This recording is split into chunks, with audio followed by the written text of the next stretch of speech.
Yo, what's good, everybody? It's your boy Steph from the Hot Moving Podcast, and today we're going to talk about Sean Taylor. So before we get started, please like the video and subscribe to the channel if you haven't already.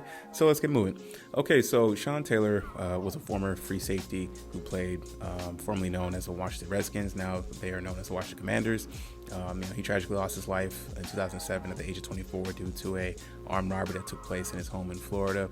And today marks the 15-year anniversary of the passing of Sean Taylor. Now, the Commanders decided to do an unveiling. It looked like, a lot of people were looking forward to it. It was, covered in a blanket. And once they revealed it, it was a nice encasing. It had his jersey, had his helmet, his pad, his whole uniform. And,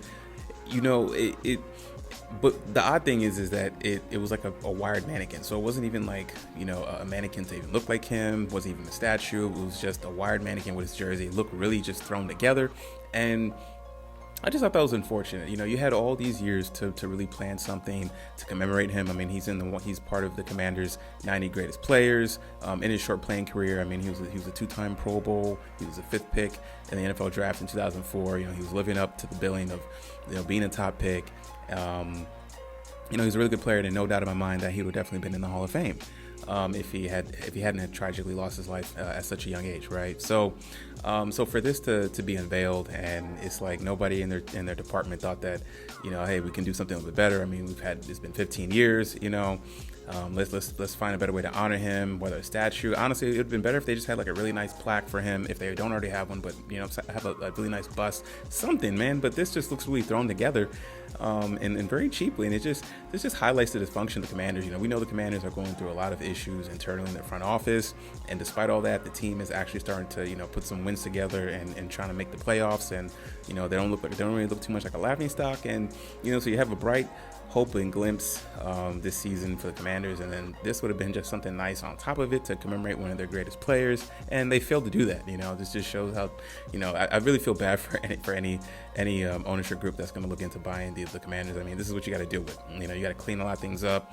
If they buy this team, they need to just go ahead and like get rid of that mannequin and put something there a little bit better if they care to do so. But I just thought this was just not a good look for the Commanders. Sean Taylor, really good player. He was living it up. He was living up to the billing of being, that top pick. And, like I said, they had all this time to come up with something a lot better for this, and this was their moment. Very underwhelming, very disappointing.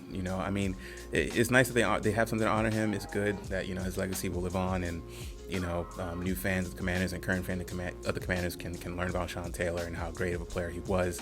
But I just think that this is just a missed opportunity, amidst everything that's going on in the Commanders. Like, they could have used this to really shed a nice light on the season and commemorate one of their best players, as well as the team is starting to win games, right? So it was just the Commanders are needing the PR win, and it just seems like they just can't get anything right at this point. So yeah, it's just unfortunate. So anyways, guys, thanks for listening. Please like, subscribe. I'm out.